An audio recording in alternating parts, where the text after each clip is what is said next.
अस्सलाम वालेकुम जी। अल्लाह ताला के फ़ज़ल करम शुक्र के साथ आज का व्लॉग करते हैं जी शुरू।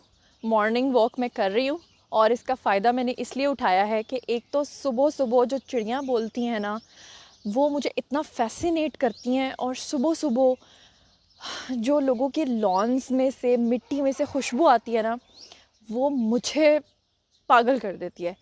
और अभी सुबह के 5 बजे हुए हैं और मैं उठ के पूरी सोसाइटी के अंदर घूम रही हूँ, ये देखिए।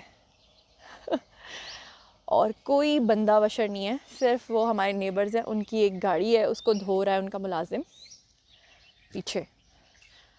और वो हमारा भी मुलाजिम है, कभी कभी हम भी उनसे गाड़ियाँ वॉश करा लेते हैं।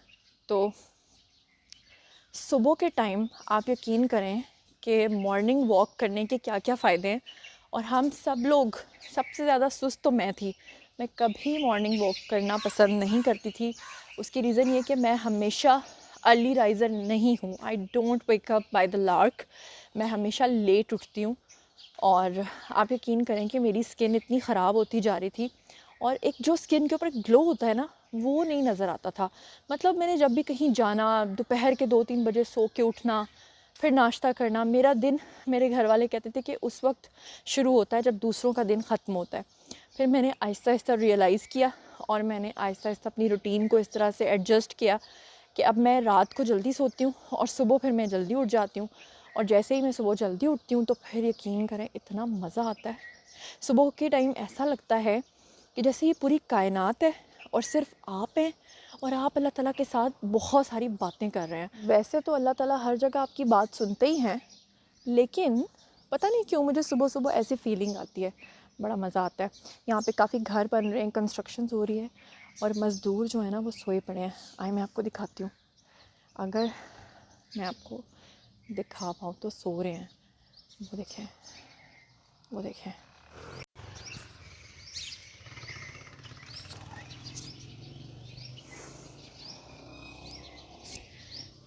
तो यहाँ पर मैं नहीं बोलूँगी क्योंकि वो लोग उठ जाएंगे तो फिर डिस्टर्ब हो जाएंगे।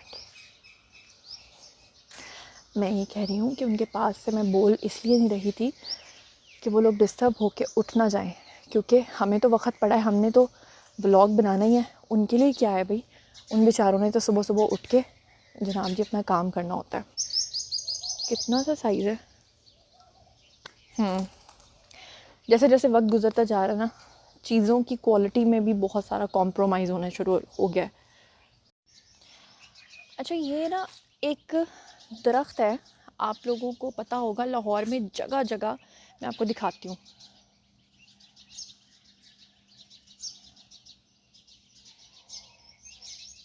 ये काफ़ी बड़ा दरख्त होता है और काफ़ी बड़ा हो जाता है। इन्होंने तो कटिंग करके इसको सेट किया हुआ है ना। इसका नाम मुझे नहीं पता, इस दरख्त का क्या नाम है। मैं हमेशा हर किसी से पूछती हूँ कि इस दरख्त का नाम क्या है, कोई मुझे नहीं बताता। अगर आप लोगों को इसका नाम आता है तो प्लीज़ कमेंट सेक्शन में ज़रूर बताइएगा। आप लोगों को ग्रीनरी पसंद है या कि आप लोगों को बस कंजस्टेड एरियाज़ में रहना अच्छा लगता है? मुझे तो ऐसी जगह पसंद है। वैसे मेरा भी ना कोई दीन ईमान नहीं है इस मामले में, वो इसलिए कि कभी कभी मेरा दिल चाहता है मैं जंगलों में चली जाऊँ, कभी कभी मेरा दिल चाहता है कि मैं ऐसी जगह पे जाऊँ जहाँ पे कोई बंदा बशर ना हो। उसके लिए फिर मैं सोचती हूँ कि मेरा घर ऐसी जगह पे होना चाहिए कि जहाँ पे दूर दराज बस मैं एकड़्स के अंदर अपना घर बना के सुकून से रहूँ। और फिर कभी कभी दिल चाहता है कि नहीं, मार्केट जाना होता है, शॉपिंग करनी होती है, बहुत सारी चीज़ें, ग्रॉसरी, ये वो। तो इन सब के लिए फिर मैं कहाँ जंगलों में से बाहर निकलूँगी ये सोच के अभी तक मैं जंगल में शिफ्ट नहीं हुई, वुड यू बिलीव। लेकिन जब मेरा दिल चाहता है तो मैं गिलगित बल्तिस्तान चली जाती हूँ। वहाँ पे तो आप समझ लें मेरा सेकंड होम बन गया है। गिलगित बल्तिस्तान के लोग इतने प्यारे, इतने लवली हैं और वो सब लोग मुझे जानते हैं। वो कहते हैं कि जितना काम मैंने उनके लिए किया है शायद ही किसी ने किया हो। और क्या काम किया है ये फिर किसी व्लॉग में बताऊँगी। वाह, सुबह के टाइम जो कोयल बोलती है ना, बड़ी खूबसूरत लगती है कसम से आवाज़ उसकी। और आपको पता है सुबह हो चुकी है लेकिन चाँद नज़र आ रहा है, दिखाऊं? देखें जी, चाँद नज़र आ रहा है और साथ में बर्ड्स घूम रहे हैं। बर्ड्स के बारे में वैसे मैं एक बात सोचती हूँ, बर्ड्स के बारे में मैं सोचती हूँ कि कितने खुश नसीब होते हैं कि कम से कम इनको वीज़ा नहीं देना पड़ता।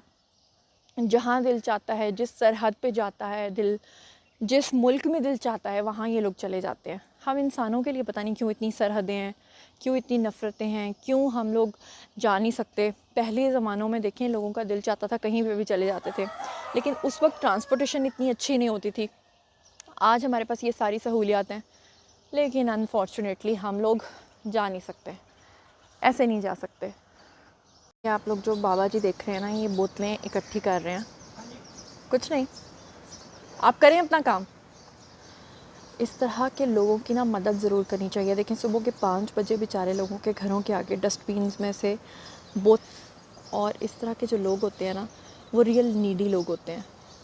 मुझे लगता है ये किसी रूरल एरिया के हैं, बेचारे मुझे देख के चले गए हैं। लेकिन मेरा कहने का मकसद कोई बुरा नहीं है, मेरा उनको तो नहीं पता मैं क्या बात कर रही हूँ, लेकिन मैं आप लोगों से कहूँगी कि आप लोग ना अपने घर में एक गल्ला रखें और डेली बेसिस पे उसमें जो आप ग्रॉसरी करते हैं, चीज़ें ख़रीदते हैं, और उसमें से जो पैसे वापस आते हैं ना, वो उसमें डाल दिया करें।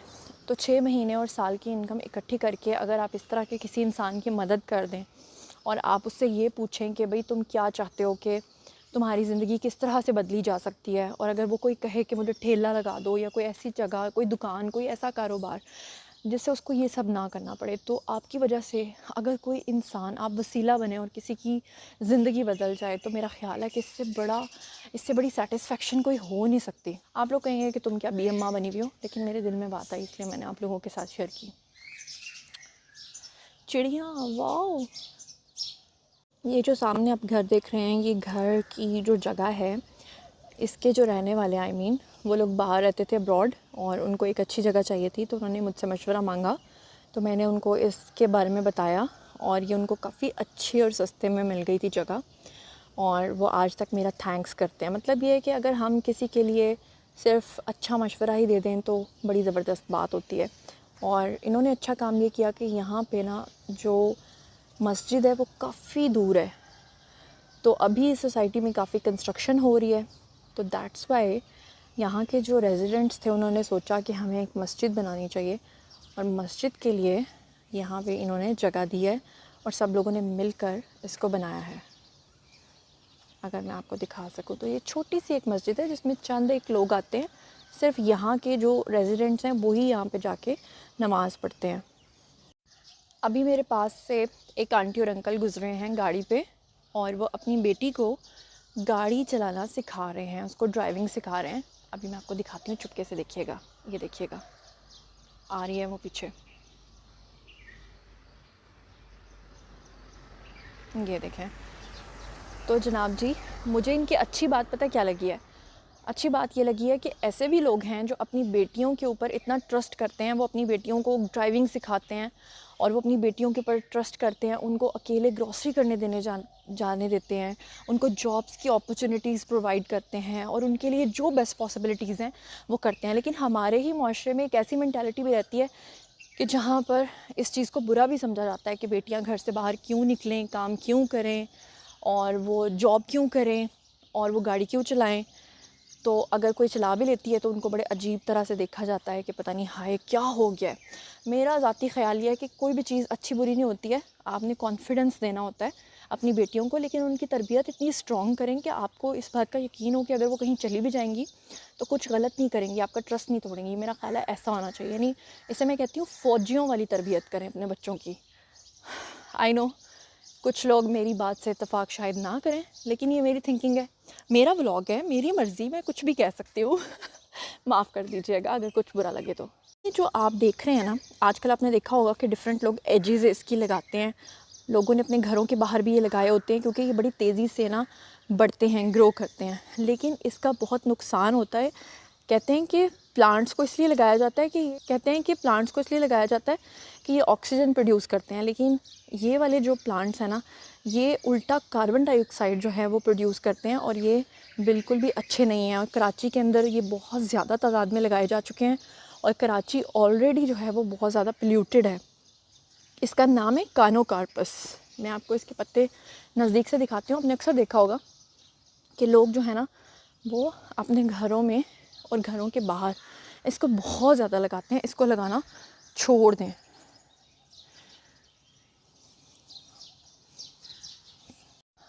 चलिए, मुझे जितनी ऑक्सीजन लेनी थी वो तो मैंने ले ली है और अब चलते हैं घर। मेरे सामने एक मोटे अंकल आ रहे हैं, बहुत बड़ा पेट है उनका। वैसे तो एथिकली अच्छी बात नहीं है, लेकिन मैं आपको दिखाती हूँ। देखें, उनको एहसास तो है ना कि कम से कम एक्सरसाइज करनी है। ज़रा देखें, फेस नहीं मैं दिखाऊंगी। मोटे अंकल, पेट। मेरी ना एक बड़ी बुरी आदत है, मैं हर वक्त ना यूँ करती हूँ, और यूँ कर कर के अक्सर मैं किसी से बात कर रही होती हूँ तो इतने बुरे तरीके से मतलब अगला बंदा देखता है ना। इस आदत को मैं कम करने की कोशिश कर रही हूँ, लेकिन हो ही नहीं पा रही। लीजिए जनाब, मैं आ गई हूँ घर और मैंने फेस पे अब लगाया है सन ब्लॉक। मुझे वॉक पे जाने से पहले नहीं ख्याल आया। पहले मैंने सोचा चलो कोई बात नहीं, फ्रेश ब्रीदिंग लेनी चाहिए, लेकिन अब बाहर सूरज ज़रा निकलना शुरू हो गया है तो मैंने सोचा चलो सन ब्लॉक लगा लेते हैं। तो पानी पी लें, पानी पीना बहुत ज़रूरी है। कौन सा सन ब्लॉक सबसे अच्छा होता है, ज़रूरी होता है, मैं आप लोगों के साथ शेयर करूँगी। जल्दी ही वीडियो बनाऊँगी और आपको बताऊँगी कि सबसे अच्छा सन ब्लॉक कौन सा होता है।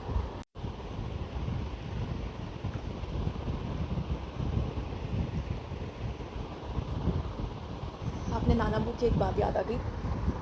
मैं अक्सर ना रात को क्या करती थी कि बॉटल से पानी पीती थी, लेकिन मैं बॉटल को मुंह नहीं लगाती थी। मैं इसी तरह ऊपर से ना ऐसे करके पी लेती थी। तो मेरे नाना अबू को ना मेरी ये हरकत बड़ी बुरी लगती थी, तो वो मुझे अक्सर डांटते थे कि तुम्हें तमीज़ नहीं है, देखो तुम किस तरह पानी पी रही हो, इस तरह पानी नहीं पीते हैं। लेकिन फिर भी ना छुप छुप के ऐसे कर लेती थी। एक दिन ना मैं उठी वॉशरूम जाने के लिए, तो मैंने उनको देखा, मेरे नाना अबू भी इसी तरह पानी पी रहे थे। तो मैंने उनको पकड़ लिया और मैंने उनका इतना मजाक किया। मैंने उनके साथ, उनको मैंने 3-4 दिन ना छोड़ा ही नहीं। मैंने कहा आपने भी ये काम किया था। तो वो ना फिर मुझे आगे से डांट देते थे और कहते थे कि तुम्हें मैं बताऊंगा। मतलब नाना अबू थे तो बड़े, लेकिन हमारे साथ बिल्कुल ऐसे थे जैसे वो हमारे फ्रेंड थे। ये जो कमरा है ये उनका है, ये बेड भी उनका है, यहीं पे वो सोते थे। बड़ा मुश्किल है उनको भुलाना। 5 वक्त के नमाज़ी थे और सुबह सुबह वो उठ जाते थे फजर के टाइम। अगर अभी आज वो होते तो उनके साथ मॉर्निंग वॉक में कर रही होती। और उनकी एक आदत थी कि वो सुबह सुबह उठ के नमाज़ पढ़ते थे, फिर वो अपने हाथ की चाय खुद बना के पीते थे, उनको किसी की चाय पसंद नहीं आती थी। उसके बाद फिर वो मॉर्निंग वॉक करते थे। और यहाँ हमारे इलाके के जितने भी लोग हैं ये सब उनके फ्रेंड्स थे। वो इतने जॉली थे, जो जितनी एज का होता था बिल्कुल उसकी तरह ही बन जाते थे, उतने ही बन जाते थे। अपने घरों के जो बुज़ुर्ग हैं ना उनकी कदर करना सीखें। मैंने देखा है कि अक्सर माएँ अपने बच्चों को दादाओं की इज़्ज़त नहीं करना सिखाती, और वो समझती हैं कि अकेले रहना जो है ना वो ज़्यादा बेटर होता है। बट यकीन करें कि आपके घर में जब तक बुज़ुर्ग होते हैं ना, आपके घर में एक ब्लेसिंग होती है। और जब आपके घर में बुज़ुर्ग नहीं रहते तो वो ब्लेसिंग आपके घर से ख़त्म हो जाती है। हमारे घर में इतनी चहल पहल होती थी, मतलब कोई मेहमान आ रहे हैं, कोई नाना बू के दोस्त आ रहे हैं, कोई बाहर आ रहा है। मतलब इस दफ़ा तो पता नहीं उनके बगैर ईद, ये जो छोटी ईद है मैंने तो नहीं गुजारी है। मैंने कपड़े नहीं चेंज किए थे न्यू वाले, बल्कि न्यू कपड़े भी लोगों को दे दिए थे। और अब बड़ी ईद आ रही है। बड़ी ईद पे नाना बू की एक आदत थी कि हर साल कुर्बानी नाना बू करते थे लाजमी। हम लोग भी करते थे, वो भी करते थे। मतलब काफ़ी माशाल्लाह जानवर हमारे घर में हो जाते थे। और वो सुबह सुबह ही, इवन हमारे उठने से भी पहले तक जो है ना वो उसका गोश्त करवा के, उसको ज़िबा करा के रख लेते थे। और सुबह सुबह उन्होंने रोज़ा खोलना होता था कलेजी खा के। आपका जब कभी अपना चला जाता है ना, मेरी बातें शायद आपको फजूल लग रही होंगी, लेकिन वो लोग समझ सकते हैं जिनका अपना कोई बहुत करीबी उनको छोड़ के चला गया ना, जिनका अपना लॉस हुआ होता है, सिर्फ वो ही इस तकलीफ़ को समझ सकते हैं। कोई दूसरा इस तकलीफ़ को कभी नहीं समझ सकता।